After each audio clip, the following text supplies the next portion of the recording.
স্বাস্থ্যমন্ত্রীর তলেও যদি কোনো আসামি থাকে পুলিশ ধরে নিতে পারে, কিন্তু সেটা ভগবান থানা পুলিশ করছে না। 15 তারিখে যেদিনকে বম্বিং করে, যেদিনকে ওরা ওদের ওই যে রিভলভার যেটাকে নিয়ে ওরা ট্রায়াল করেছিল, ফাটিয়েছিল, আমি ওসিকে বলেছি যে 14 তারিখ যদি 15 তারিখ যদি পুলিশ স্টেপ নিত ওই মেজাবু, তাহলে কিন্তু এই ঘটনাটা আপনার ঘটতো না।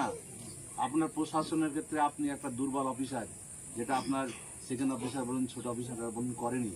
তার জন্য আজকে একটা বড় ঘটনা ভগবান ঘটে গেল।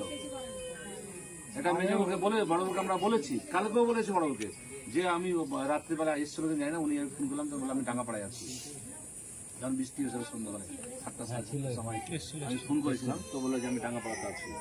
বললাম আপনি ইমিডিয়েট যেভাবে হোক আসামি চলুন, আমরা কিন্তু যারা মানুষ ভগবানগুলোর মানুষ, যারা আমরা শান্তি চাই, যারা অশান্তি চাই না, আমরা কিন্তু ছেড়ে দিব না।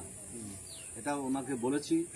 আমরা যত হ্যাঁ ছেড়ে দেওয়ার কাজ নয়, কারণ যদি আমাদের আরো কিছু ক্ষয়ক্ষতি হয়, আমরা ভগবানগুলোর মানুষ হিসেবে আমরা লড়াই করবো। আপনাদেরকে এইটুকু বলছি যে আমরা আপনাদের কিছু দিতে পারবো না, আমাদের সেই সমর্থন আমাদের নাই, কিন্তু আপনাদের পাশে আমরা সবসময় ভগবানগুলোর মানুষ, আমরা ভগবানগুলোর ব্লক কংগ্রেসের মানুষ আপনাদের সঙ্গে আছি, এইটুকু বলা। এবং তার যেন বিচার হয়, এবং আমরা ওসিকে বলবো যে 7 দিনের মধ্যে আসামি আপনাকে ধরতে হবে।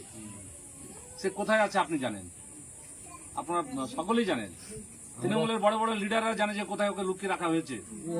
যেহেতু আপনার গরিব মানুষ, ওরা প্রায়োরিটি দিচ্ছে না, ও কি প্রায়োরিটি দিচ্ছে?